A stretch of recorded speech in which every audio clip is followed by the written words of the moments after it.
I'm gonna make something really challenging and interesting and probably one of the strangest characters you've ever seen in a RPG. We're gonna make a high intelligence, scholarly type character with no fighting skills and terrible magic skills. Now, for the attributes, he's obviously gonna be very physically challenged. Terrible strength and endurance. We're gonna max out intelligence. 75 is the highest you can go when you're creating a character. Willpower, not terrible and not great. Agility, kind of bad. Personality, very good in a odd sort of way, I guess. And we're gonna remove a bit of speed and put the rest in luck. The class name is gonna be Scholar. He's not mad yet, but I guess in him brews already a kind of mad interest for Daedras and imps, stuff like that. I could even see this guy having like a imp pet, if that was possible, sitting on his shoulder just talking mad shit and making people uncomfortable. Etiquette. I just think this guy is so intelligent and high in personality.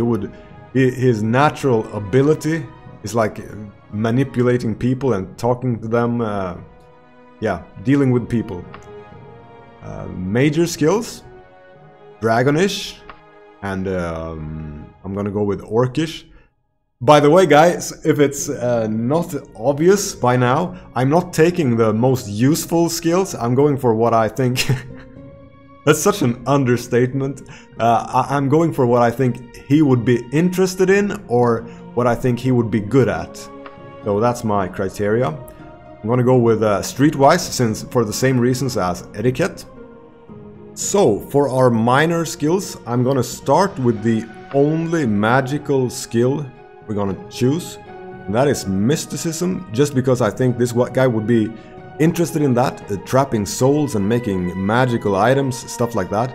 That's something a mad genius would occupy himself with.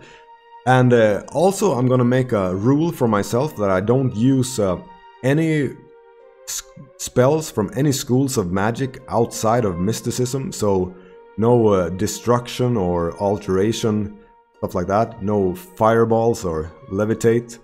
Although, if we become a vampire, which is not that unlikely, since I think this guy could... my idea is that he'll become like crazier and crazier, and at the same time frustrated with his own weaknesses, so he'll turn to maybe even vampirism to make up for those. And if we do that, we'll get a few vampiric spells. And I'll use them. That'll be the exception, because I think of them more like vampire abilities rather than spells. So I think that's completely pure. We're gonna go with medical. He is obviously interested in bodies and anatomy, stuff like that. He would be the kind of guy who made his own creatures in a laboratory, if that was possible. And now we're just gonna go with the language skills. Spriggan. And Nymph. Go with Giantish and Centurion. So guys, if you notice a little bit of difference between this and the trailer, it's because I re-recorded this with higher settings, and I switched out. I actually had two combat skills. I had hand-to-hand and archery, but I switched them out for Spriggan and medical. Perhaps the worst skills in the game. But so that's a terrible decision, but I'm super happy about it, since this makes a lot more sense. This guy would not have any reason to know anything about hand-to-hand combat or archery, so this is a lot more pure. Now, for our advantages and disadvantages. I'll just quickly mention if there are any new people to Daggerfall here. This diagram here shows how hard it's going to be to level up. It's now at average. When you add advantages, it makes it harder to level up, or rather skill up. And when you add disadvantages, it makes it easier. So we'll start with some advantages. Acute hearing, obviously this one, because this guy is going to be very perceptive and this makes you hear further in dungeons. Adrenaline rush, he's gonna get kind of crazy when he's low on health. And we're gonna go with bonus to hit D.R.E.A.M and bonus to hit undead. I'm choosing these two just because I think he would have studied these creatures, he would be very interested in them, so he'd learned about their weaknesses. Not athleticism, that's like the last thing he would have. No resistances, no reason for anything else here. Absolutely no expertise in any weapons. So we'll go to disadvantages and add darkness powered magery. Lower magic ability in daylight. I think this is perfect because first off, I don't want to make him strong at magic at all. And secondly, I think this just makes sense that magic would work worse in the broad daylight. Okay, so forbidden armor type. This is a big one, plate. So obviously he's not going to be able to use any kind of warrior stuff like tower shields, plated armor, or strength-based weapons like axe or blunt weapons. Let's see, what else? Low tolerance to disease and low tolerance to poison. I'll take these two because I think he's so frail, he's like in kind of bad health, so these two makes sense. And yeah, the one thing I want to give him, like the one positive, is fast skill advancement. So we'll just do it like this, and I don't want to give him too many hit points either. I don't want to make him tanky, obviously. Yeah, that's actually also a change I did from the first version of this guy. I had him have a lot more hit points per level, so basically the changes I've made is I've removed his only combat skills and made him have less health. So, reputations. Probably bad with merchants, kind of bad with peasants as well. They don't... good with scholars. Yes, good with the nobility. And kind of bad with the underworld. Or maybe not, maybe neutral with them. Probably... he is probably furthest away from peasants. This could be hard, I don't know how much this does actually. Yeah, we'll see what happens once again. Okay, I'm so much more happy with this guy than the one I did in the trailer. I mean, look at this, guys. This is, to me, this is RPG beauty. Everything makes sense. Everything has a thought behind it, and it's just beautiful. And I'm so happy I remade this. Now we get a better quality in the videos, and we also get a even more challenging and interesting character than the first one I made. It's like, it's gonna be so goddamn fun and interesting to see what happens. Okay, let's see. It's gonna be more friendly with Daedras. And, I mean, he's mostly interested in them. I guess that affects the language skill, Daedric.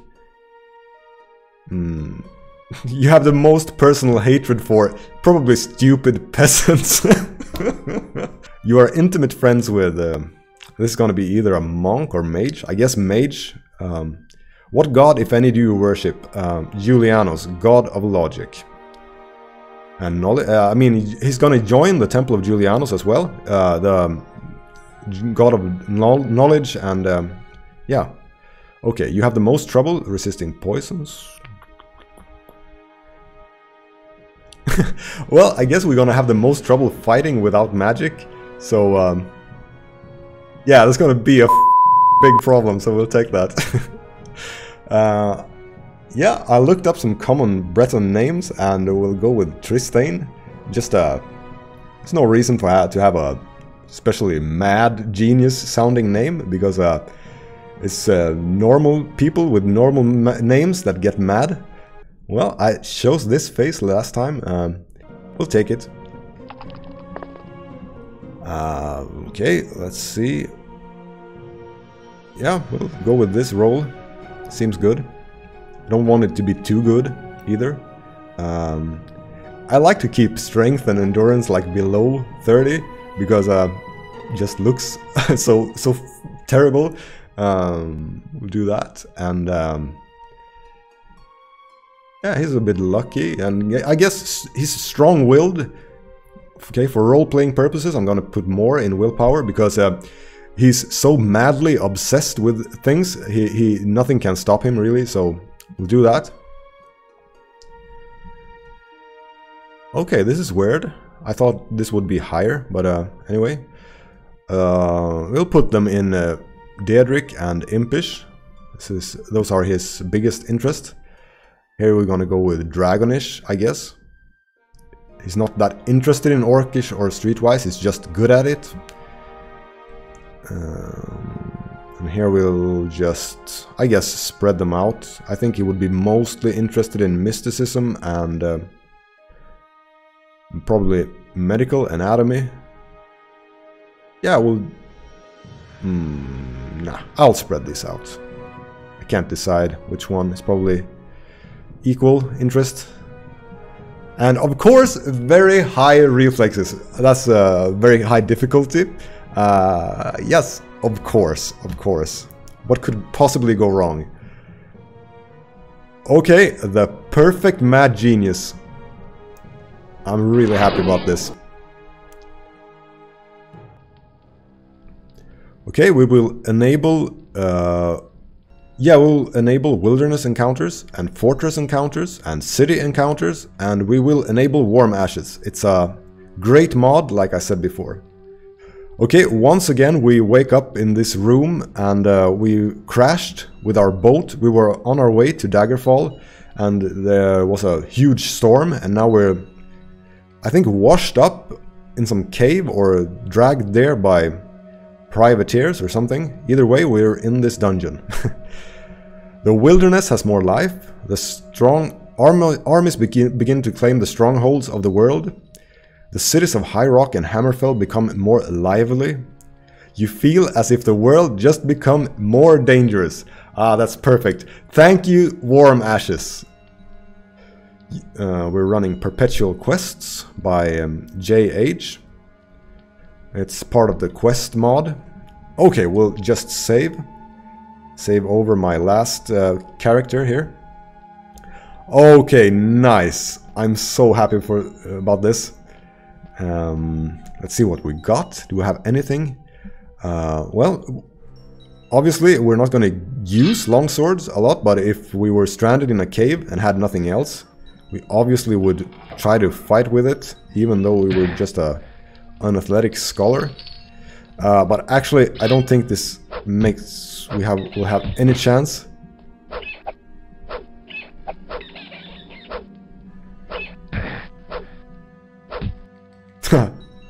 At least we'll skill up, I guess. Yeah, I think we'll just run away. I think my mom actually would probably have some kind of mammal language skill, be able to pacify. Yeah, we pacified an imp. Okay, well, my mom would just go like and the rat would be all friendly after that. Oh wow. Pacified archer? A really cool thing, guys, that happens when you pacify creatures. This is not gonna work out, I think. A really cool thing that happens when you pacify creatures is that they could actually start fighting each other. So you actually get help when if you pacify like an archer.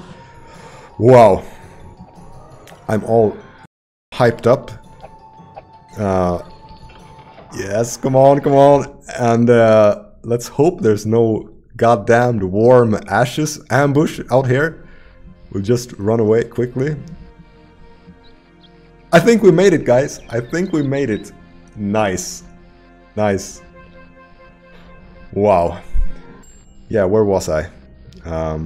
Yeah, like if you pacify an archer and there's a skeleton nearby, the archer will actually start fighting the skeleton. So, I mean, this is like a perfect game mechanic for this guy.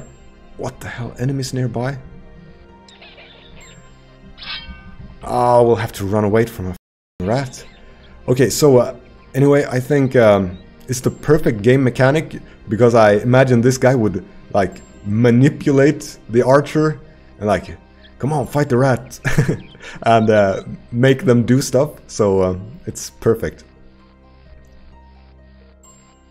And also a thing I really like about this kind of guy, like I said in the trailer, in the first playthrough, that if you were like an incapable scholar with no fighting skill and you were put in a situation like this, in a dungeon, you would obviously just run away from the monsters. You would be terrified, and I guess that's exactly what we're doing, so it works out. I really enjoy that when the game... how would you explain this? Like, the game matches your... it works out like you're thinking when you're role-playing, and the game mechanics supports it. Yeah, that's exactly what I mean.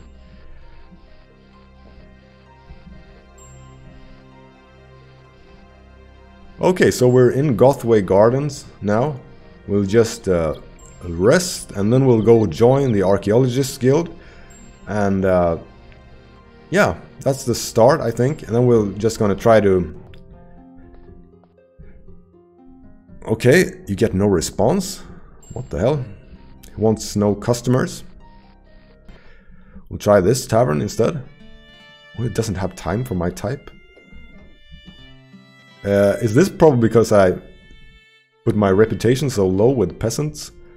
Okay, let's rest.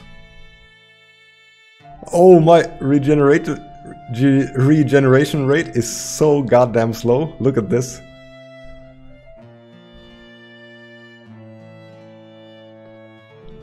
Yeah, a lot of skill ups at least. Okay. Okay, so we'll go join the Archaeologists Guild down here. Luckily they have one in Gothway Garden. It's gonna be really interesting. I'm actually really grateful and happy for Hazelnut's work and this mod, because I wouldn't have come up with this playthrough if it wasn't for him or this mod.